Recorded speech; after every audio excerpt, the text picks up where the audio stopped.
What's going on, AWGFAM? Welcome back to the channel.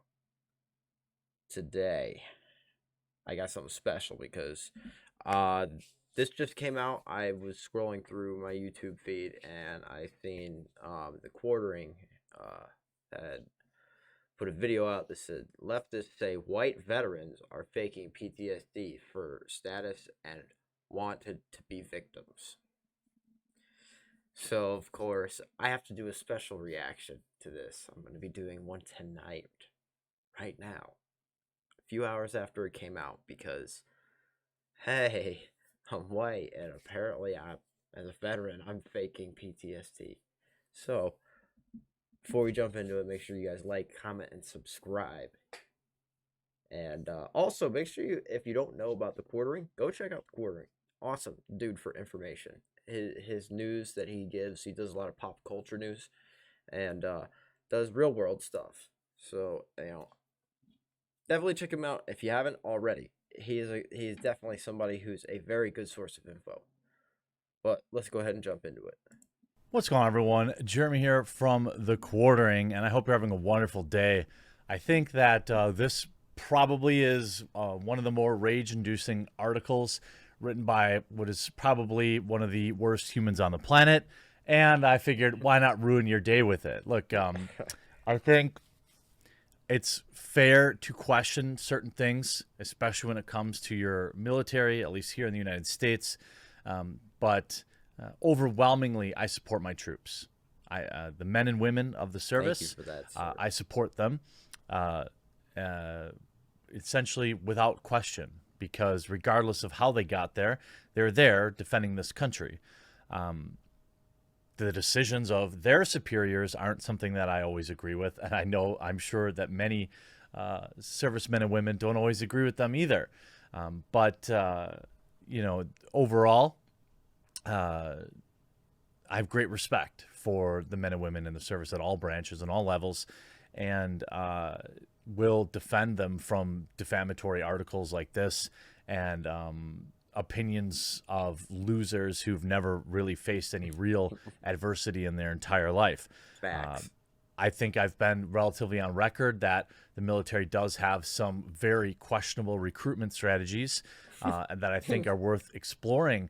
But outside of that, that's not really what this moron's article is about. It's not wrong. You can see I agree. This article here, the white men who wanted to be victims from Vietnam to the present, how aggrieved men cast themselves as discriminated against minority. Essentially, this is a woke article, an anti-white male article, but specifically targeting our veterans.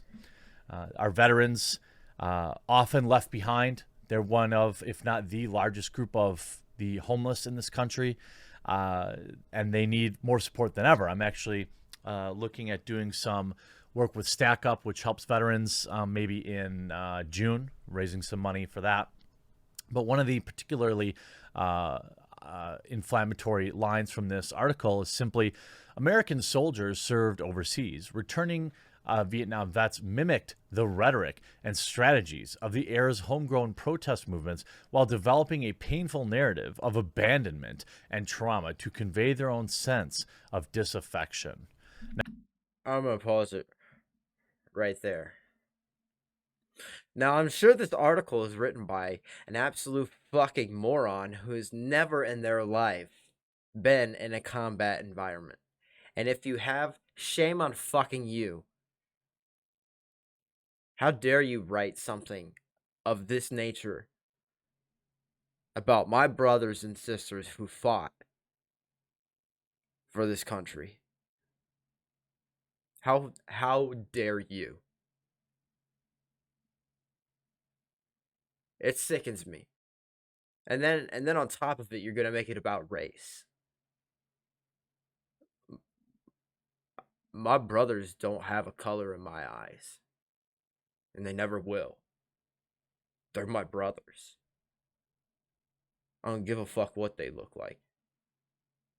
And why should anybody give a shit what anybody looks like? And if you do, you're a garbage human being. Absolutely point blank, period. How dare you write an article like this? And here's the other thing on top of it. I don't ask for anybody's fucking pity, and neither do any of the other vets out there. We don't want your goddamn pity. We knew what we signed up for. We knew what going into war entailed. A lot of us were little boys when we went. And we came back hardened fucking battle hardened vets. Men who understand what it means to sacrifice for the betterment of humanity. I cannot believe that you are so far gone as to write an article like this. Don't get me wrong. Everybody has problems within any type of organization. Nothing is perfect. You cannot make it perfect. There is no such thing as perfection. The only thing that was ever perfect was Jesus, if you believe in that. And if not, well, then there's never, ever, ever, ever been anything perfect. I'm going to let him keep going because I'm sure he has something to say. Now, obviously, I'm not old enough to have served during Vietnam. But the idea that these men and women, mostly men at that time, were revered when they came back to this country is ridiculous, non-factual, and insulting to the very core. These are people that did not, by and large, sign up to go to the jungle over there and fight for a war that nobody really understood at the time. They were drafted against their will and came back. And you can see this comment from Optimus, who's a great YouTuber too, saying, one of my grandfathers suffered from Agent Orange exposure his whole life before dying from cancer, likely caused by what he saw in Vietnam. My other grandfather shows clear signs of PTSD from his service. They were spit on and egged returning home. Disrespectfully. Twitter's been unfollowing me from people. Anyway. Let me know when your granddad is in near tears explaining to you that when he was your age, he was sitting in a jungle piling sandbags against the sides of a roof of his barracks because the Viet Cong were coming from the trees and RPGing them 24/7. And you could see here, what's even more bizarre is they're pretending as if there were zero POC veterans or thousands upon thousands of veterans who served in this war specifically that were people of color. And you could see, bro, these anti-white narratives are getting out of hand. My uncle was wounded in Vietnam and has been going to a veteran support group for years. What does this have to do with white people? And if you look at some other stats, I think Optimus posts too. Also, I wanted to say that, I'm sorry, next time, where is this? She gives us a good take. Also, I want to take the time to say that it's an absolute disgrace that the U.S. spent nearly $722 billion last year in military, and yet vets from Vietnam are still resorting to ending things because they couldn't be helped to a normal life post-war. Chris Reagan chiming in, do people actually not get that the military goes to schools and recruits vulnerable kids to be tools of the state and with false promises and then basically abandons them when they come home? This is anti-veteran trash. It's just simping for the military masquerading as woke. Yeah, I mean, look, I'm not exactly sure what they thought they were going to accomplish with this article. Chris Lehman. Let's take a look into who this coward is real quick. Okay. I got a good idea who you are. The title of Joseph Darda's new book, How White Men Won the Culture Battles.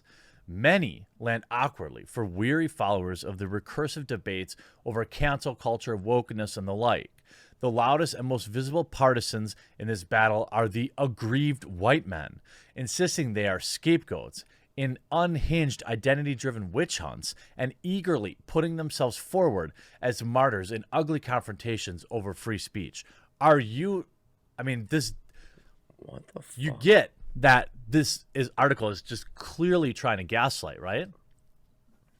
The idea that, you know, a white man is discriminated against as much as, let's say, a black man in maybe everyday life. Okay, we can have that conversation. But when we're talking about who you're allowed to discriminate openly in the press, it's obviously white men. You couldn't write this article about black men and women. You just couldn't. We talked about this yesterday. Let's see. Facts. People gonna hate him for it, but he's being honest. Just facts.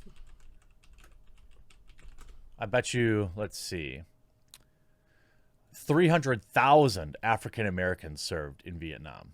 300,000. How's it then that this demographic emerged as the victors of the modern American culture wars and managed to leverage that success into ongoing, ever-renewable plaints of grievance? It doesn't feel like we're winning, son. It feels like the traditional male character is generally mocked in modern media. You know, the Homer Simpson, Peter Griffin of America. And most modern cinema, men are constantly playing second fiddle to women. I just watched actually a pretty good movie called The Clove Hitch, something like that. It was actually pretty good. But again, the boy, you know, as like, you know, constantly 3 steps behind the girl who's, you know, leading the way and just far smarter and more intelligent. That's a common trope in modern cinema. You see here, the answer, Darda argues in his original and persuasive revisionist study, lies in the overlap between post-1960s culture, the culture battle, and the legacy of actual battles. The American debacle in Vietnam, the United States withdrew in defeat in 1975, a fraught moment as well for the American political economy. Yeah, I would argue, yeah.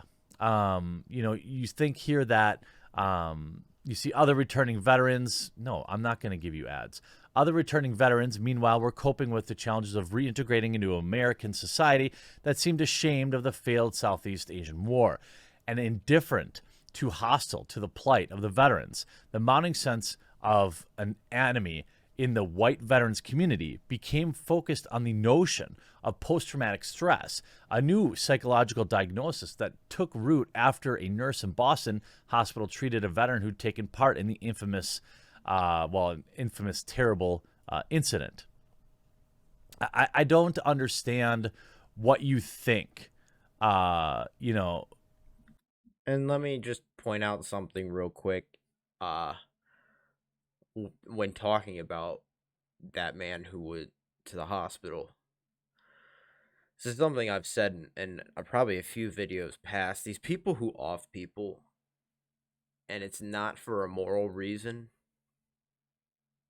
you see what happens to you when you do immoral shit? It drives you nuts. It'll kill you. You think that life you took, if you ain't prepared up here to handle it, because you've never done anything horrible in your life already at that point, you don't know what you have no idea what you're in for. I'm telling you.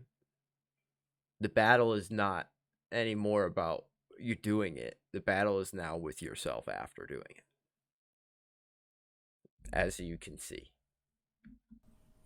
What you think that this article is going to do. The idea that they weren't openly discriminated against in society. Veterans are still discriminated against in our society, by people who in no short amount or short order have ever done anything for this country, who have ever volunteered probably for anything that didn't personally benefit them in this country. They actively benefit from their sacrifice. I mean, you have stuff like the emerging new politics of white blamelessness came to a head in 1978. U.S. Supreme Court, Regents University, California versus Bake. I'm guessing, I'm not sure. He alleged that he was a victim of racial discrimination. I'm not using your fake terminology, reverse. Racism is just racism. After University of California twice rejected his medical school application in favor of non-white candidates selected under a quota system. Well, that is, right? I would argue that is. The court ruled in his favor. See? And in place of the putative discriminatory nature of admission quotas, the majority endorsed the far more amorphous to subject metric of, quote, diversity to justify minority outreach efforts in college admissions programs, thereby vastly complicating measurable progress in racial representation while helping to launch a top-down human resource land rush in diversity training and institutional image management. So essentially, what this person is lamenting is that, you know, they can't allow admission into college based on the color of your skin. Shocking. Man, I don't know who this Chris Lehman loser is, but yeah, maybe don't be such a ghoul. You could see this is grotesque, very ignorant, should be ashamed of what you produced.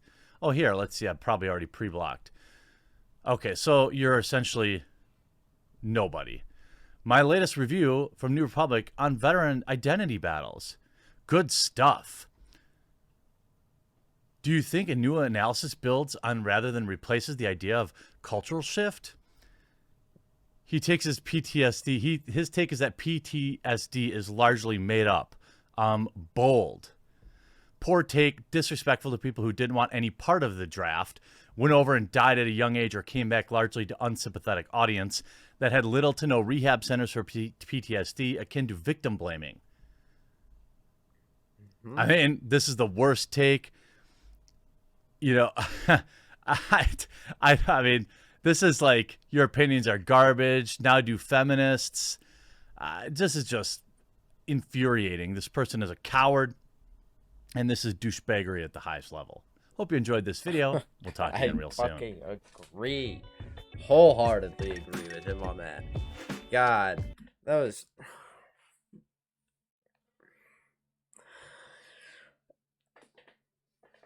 I have PTSD, 100%. Hell, I was doing a reaction to a video that's going to be coming out.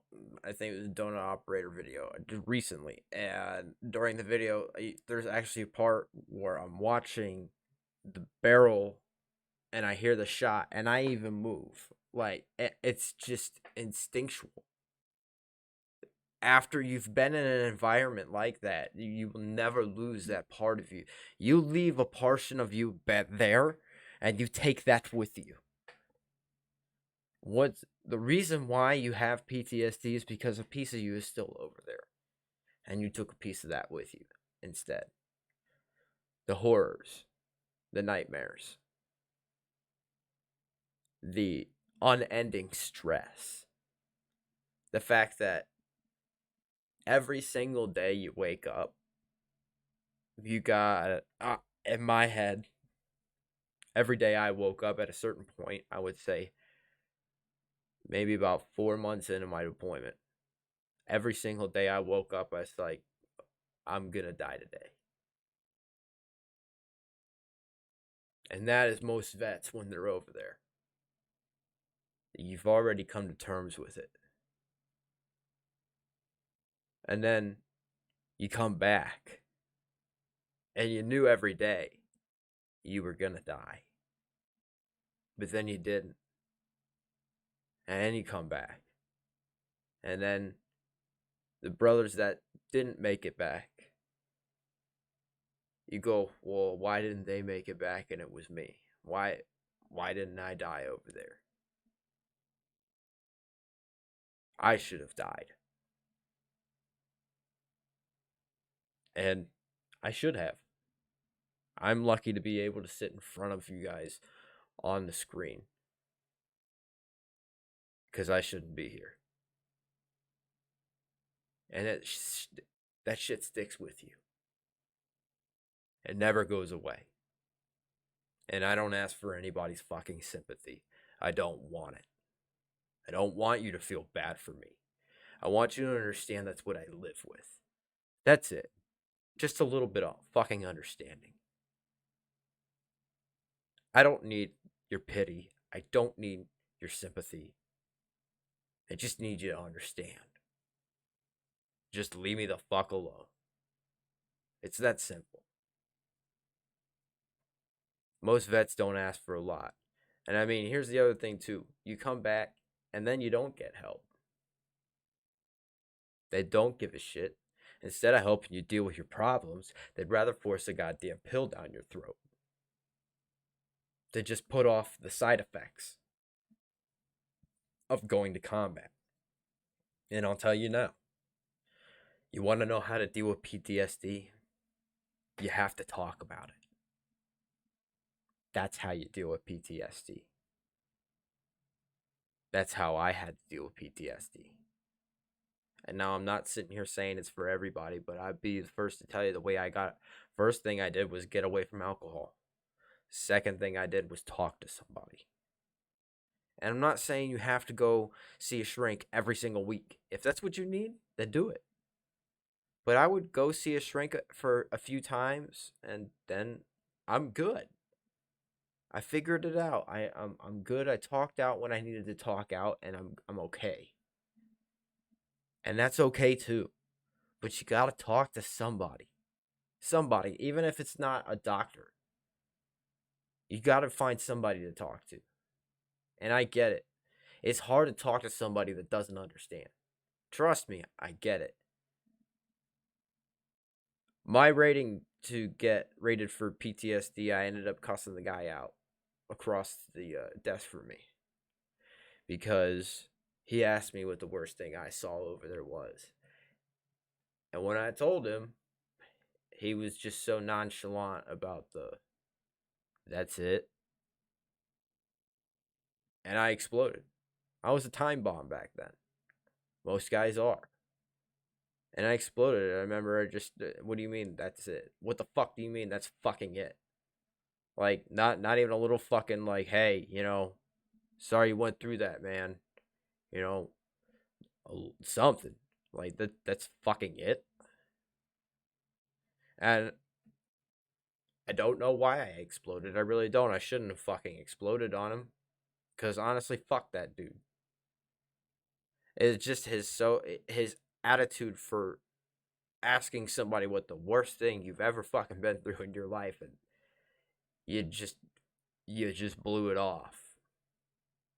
I'm telling you the worst thing I've ever fucking experienced when I was over there. And that's it. So yeah, that set me off. And honestly, the VA is a joke. I have teeth in my mouth that I can't get fixed because the VA doesn't cover dental. Which, I mean, why would you not? It's part of the fucking body, is it not? And they're like, oh, well, you have to have a pre-existing condition. Well, that's not what you told me when I first got in there. You said, yo, you got dental. And then when I had half teeth in my mouth and I was like, hey, I'm calling to get a dental appointment. Oh, you don't have dental. Oh. Well, thank you. Thank you for that. Thank you so much. So, yeah, who knows when that'll get fixed. Been almost a year now. Money's tight, always will be. It's just how it goes. But I don't want nobody's sympathy. I'm going to get there. Because that's how it works. You got to work your ass off to get somewhere. But yeah, this dude's article was trash. Absolutely. And honestly, I hope he rots in hell. But that's going to do it for this one, guys. Thanks for showing up. Love you, AWGFAM, and my XMCFAM.